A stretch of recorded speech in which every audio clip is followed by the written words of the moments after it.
The dinner was a nightmare of epic proportions. Two princesses, who looked suspiciously like hairy sailors in drag, danced for the Sultan. Binghamton was mesmerized. "They're lovely dancers," Binghamton remarked, sipping his wine. "A bit muscular, though." Suddenly, Mikhail burst in. "Captain, an outrage. One of these girls is an imposter." He grabbed Tinker and ripped off his veil. "Aha!" Mikhail shouted. "See? A phony Balinese bunny." The Sultan stood up, trembling with rage. "You debase the dignity of my daughters? You allow sailors to dress as my kin? I will raid your Washington." "Sir, wait," Binghamton cried. "I didn't know. It was Mikhail." In the chaos, the real boat returned, the real princess slipped back in, and the Sultan was eventually sued with a gift of ceremonial American cigars, black market, courtesy of Gruber. Binghamton ended the night by accidentally walking into a closet and being locked in by a confused Parker. Chapter 5, The Laughing Gas Incident. The tension between the captain and the crew reached a boiling point when Binghamton decided to convene a fitness board to have Ensign Parker broken down to a seaman's second class. He torpedoed a garbage scout. Binghamton screamed. He said he thought it was a nip-sub camouflage with potato peels. "It looked very suspicious, sir," Parker cried. Mikhail knew he had to act. The crew stole a tank of nitrous oxide, laughing gas, from the dental clinic. "The plan is simple," Mikhail explained. "We pump the gas into Binghamton's office. He'll get so hysterical he'll cancel the hearing." They rigged the tank to window. As Binghamton sat with Carpenter, discussing Parker's doom, the gas began to hiss. "You're finished, Parker." Binghamton laughed. You're actually quite a funny fellow, aren't you?" "Sir?" Carpenter asked, his own voice sounding light. "Carpenter." Binghamton roared with laughter. "Look at your fat little legs. They're like little sausages. Ha ha ha." "He's under," Mikhail whispered from outside. "Now, go in there, Parker." Parker walked in. "Captain, about that fitness board." "Forget it, Chucky-Wucky." Binghamton giggled, pinching Parker's cheek. "I love you. I love everybody. Send a message to Conflict. Cancel the board. Tell them Parker is a hero, a genius, a dead-eye shot." But the gas wore off just as Admiral Shoemaker arrived to conduct the hearing. "Binghamton," Shoemaker barked. "What is this I hear about a cancellation?" Binghamton, now sober and angry, looked confused. "I never canceled it.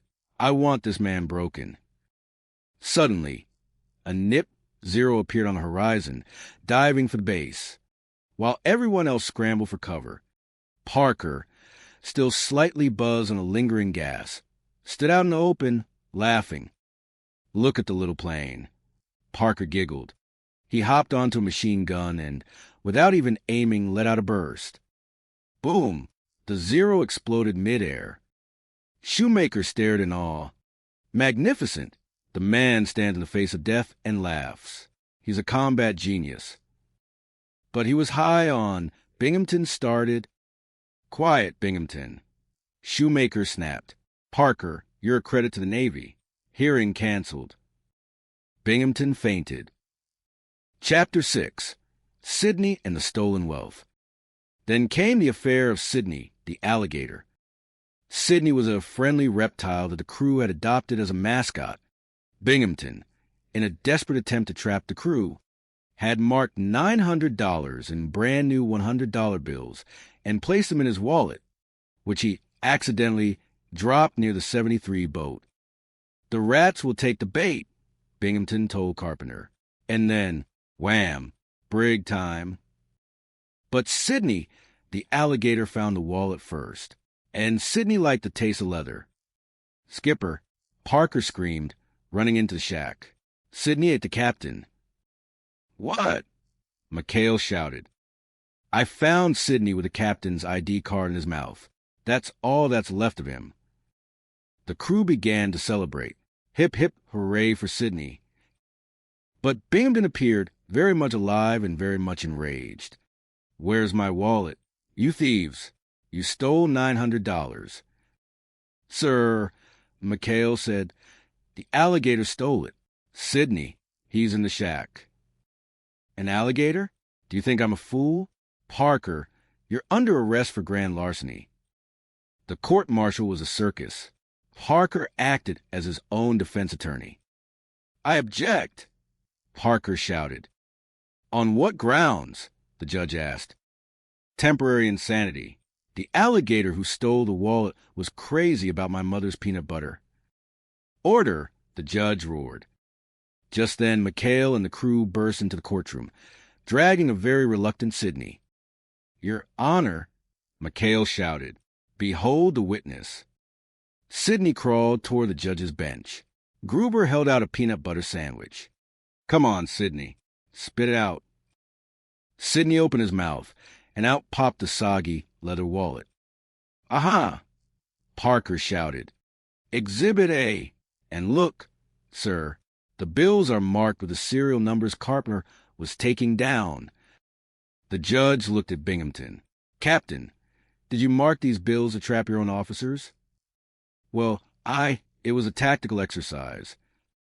"Case dismissed," the judge ruled. "And Binghamton, stop bringing livestock into my courtroom." Chapter 7, The Ghost of Point 13.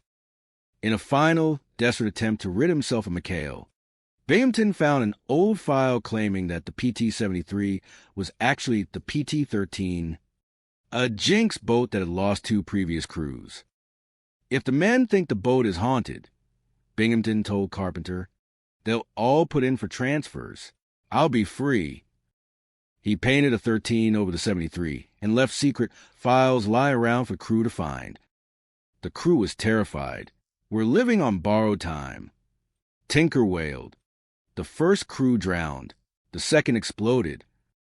"Knock it off," McHale ordered, but he knew Binghamton was behind it. "If he wants ghosts, we'll give him ghosts." That night, the crew rigged the 73 boat with wires and speakers. They dressed in white sheets and covered themselves in phosphorus paint. Binghamton was sitting in his office, gloating over the transfer papers the crew had signed in terror, when the lights went out. "Who's there?" Binghamton whispered. "Whaley," a ghostly voice echoed. "McHale, is that you?" Suddenly, 3 glowing figures appeared at his window, floating in midair, actually hanging from a CB crane. "We are the ghosts of PT-13, the figures wailed. "We've come for your soul, Wally, unless you give us the transfers." "Take them," Binghamton screamed, throwing the papers out the window. "Just leave me alone." The next morning, McHale walked into the office, looking perfectly normal. "Morning, Captain. Something wrong? You look like you've seen a ghost." "I know. Nothing. Just give me back my 73-foot numbers." Chapter 8, The New Caledonia Payroll. The grand finale of the Terratupa Chronicles took place in New Caledonia. Binghamton had been forced to use a 73 boat to pick up a $62,000 payroll. "If they steal this," Binghamton told Carpenter as they secretly followed in a plane, "they'll go to Leavenworth for life." But Parker actually managed to lose the money. He was hit over the head by a group of French thugs near a racetrack. "I saw a girl's ankle." Parker cried when he woke up. She had a birthmark, a little brown heart on her right ankle. The crew spent the next 6 hours checking the ankles of every woman in New Caledonia. It was an exhausting and frequently violent endeavor.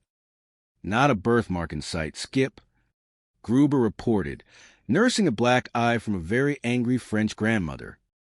Suddenly, McHale spotted the thugs. They were heading for a boat with a payroll bag. "There they go. After 'em." A high-speed chase through the streets of Numia ensued. The thugs ducked into an old fort and stashed the money in an ancient, decorative cannon. Binghamton and the MPs arrived just as McHale